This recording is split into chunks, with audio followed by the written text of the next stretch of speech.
നമ്മൾ നേരത്തെ കണ്ടതിൻ്റെ night view ആണ് ഇപ്പോൾ ഈ കാണുന്നത്. ഓൾമോസ്റ്റ് മൈസൂർ ടൗൺ മൊത്തമായിട്ട് കാണുന്നുണ്ട്.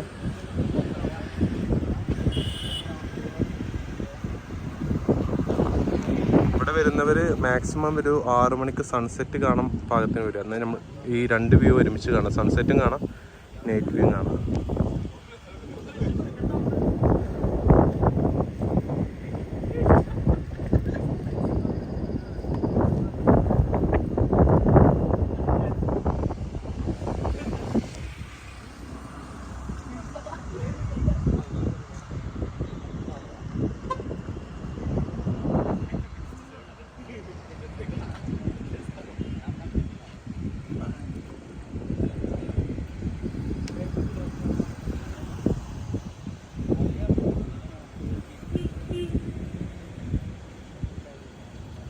ഇതാണ് കേസ് നമ്മൾ നേരത്തെ കണ്ട